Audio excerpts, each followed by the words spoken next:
Hello friends, सो आज हम बात करने वाले हैं लॉज ऑफ वेक्टर एडिशन। जैसे कि हम जानते हैं तीन तरह के basic laws of vector addition है। Triangle law of vector addition, parallelogram laws of vector addition and polygon laws of vector addition, जिसमें से हम आज बात करेंगे triangle law of vector addition की। थोड़ा सा बेसिक रिकॉल कर लेते हैं। फिजिकल क्वांटिटी में हमने कहा था कि हमारे पास दो क्वांटिटीज होती हैं, scalar quantity and vector quantity. Scalar quantity वो क्वांटिटी जिनमें सिर्फ मैग्नीट्यूड होता है और उन क्वांटिटीज को हम ऐड कर सकते हैं। जैसे दो क्वांटिटी है, एक क्वांटिटी का मैग्नीट्यूड 2 है और दूसरी क्वांटिटी का मैग्नीट्यूड 4 है, तो 2 + 4 कितने हुए? 6 हुए। तो हम उसके ऊपर बेसिक अलजेब्रा लगा सकते हैं, बेसिक अलजेब्रा के रूल लगा सकते हैं।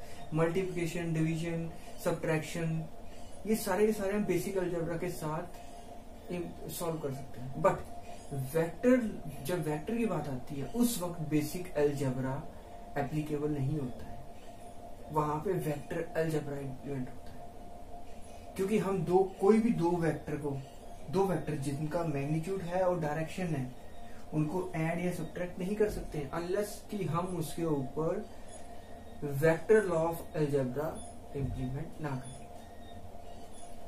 ये बेसिक है। अब बात करते हैं triangle law of vector addition पे।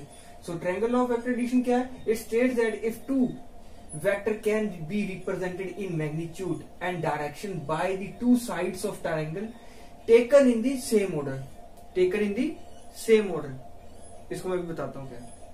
Then the resultant is represented completely by the third side of the triangle taken in the opposite direction। अभी बात क्या है? अब अज्यूम करते हैं हमारे पास कोई ऑब्जेक्ट है, या सिंपली ऑब्जेक्ट की डेफिनेशन लेने से पहले हम एक दो वेक्टर ले लेते हैं। हमारे पास मान लेते हैं दो vector, vector A and vector B, दोनों एक पर्टिकुलर डायरेक्शन पे चल रहे हैं, ये एक्ट हो रहे हैं। A vector is along the X axis and B vector is along the some particular angle. अब इन दोनों वेक्टर को ऐड कैसे करें? अगर हमें triangle law of vector addition लगाना है तो ये ऐड किस तरह से होंगे? हमें सबसे पहले एक वेक्टर, किसी भी एक वेक्टर में दोनों के साथ करके दिखा दूंगा। मैं पहले एक वेक्टर ले लेता हूं। हम ए वेक्टर को यहाँ पे डिस्प्लेस करते हैं लाइक दिस, हम उसी तरह से प्लेस करते हैं लाइक ए वेक्टर। अब A vector is along the X axis. अब देखिए बी वेक्टर किस डायरेक्शन में? किसी डायरेक्शन में। अब इस डायरेक्शन को हम यहां से शिफ्ट करेंगे और डायरेक्ट इस बी वेक्टर को इस तरह से प्लेस करेंगे कि tell of this vector, B vector की जो टेल है वो ए वेक्टर के हेड पे आ जाए। तो हमने इसको ऐसे शिफ्ट किया और शिफ्ट करके यहां पे कर दिया। ये इसका एक फॉर्मेट हो गया। अब यहां हमने कहा था to side are going to represent the sides of triangle in the same order. अब ये देखिए, ये सेम ऑर्डर है या नहीं है? बिल्कुल सेम ऑर्डर है। अब हम टेल को पकड़ते हैं, टेल से चलते हैं और टेल से चलते हुए हम इस वेक्टर पे पहुंचे और इस वेक्टर से हम बड़े आराम से यहां तक चले जाएंगे। तो ये क्या हुई? ये एक इस तरह से, that is in same order, means vector A और वेक्टर बी दोनों सेम ऑर्डर में, जो हमने यहां डिफाइन कर दिया।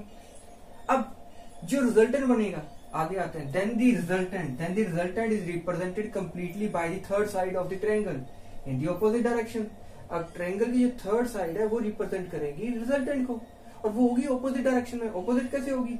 अगर ये इस तरफ को ऑर्डर में है तो ये जो डॉटेड में मैंने शो किया आपके लिए, ये इसका एरो जो है वो यहां रहेगा, ठीक है।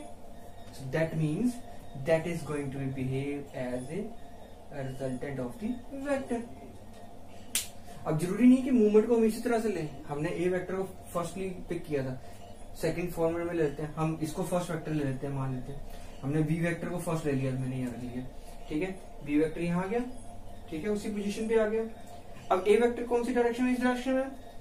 अब इस ए वेक्टर को मैं ऐसे शिफ्ट करता हूं कि इसकी जो टेल है वो बी वेक्टर के हेड पे आ जाए और हेड जो है वो यहाँ चला जाए। अब देखिए कहीं से भी चलिए, आप यहाँ से फर्स्ट वेक्टर से चलिए तो यहां से चलते हुए कोई ब्रेक नहीं आ रहा, आप सीधा पहुंच जाएंगे दूसरे वेक्टर के हेड पे। ये क्या हो गया? Taken in the same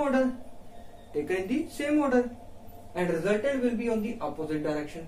so resultant कितना बन गया? ऑपोजिट डायरेक्शन में। अगर वेक्टर्स क्लॉकवाइज मूव कर रहे हैं तो रिजल्टेंट वेक्टर एंटी क्लॉकवाइज होगा।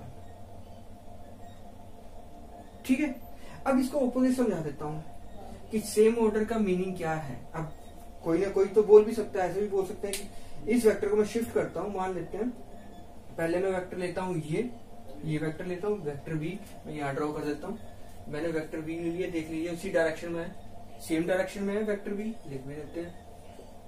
अब ए वेक्टर किस डायरेक्शन में है, ए वेक्टर एक्स डायरेक्शन में है, तो ए वेक्टर आएगा कुछ इस साइड से, मान लेते हैं हम इस डायरेक्शन से ले लेते हैं।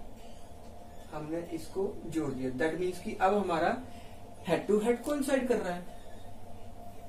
तो क्या अब ये जो चीज है ये क्या triangle law of vector addition को रिप्रेजेंट कर रहा है? नहीं कर रहा। क्यों?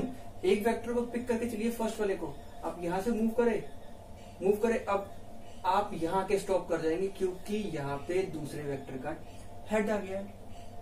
तो ये क्या हुआ? Both are not in the same order, they are not in the same order. Same order नहीं है तो रिजल्टेंट नहीं बनेगा और हमारे triangle law of vector addition की को जस्टिफाई नहीं करेगा। ठीक है, सो एक बार फिर से रिकॉल कर लेते हैं। Triangle law of vector addition states that the two vector can be represented in A magnitude and direction by the two sides of the triangle taken in same order, then the resultant represent completely by the third side of the triangle taken in the opposite direction. Clear?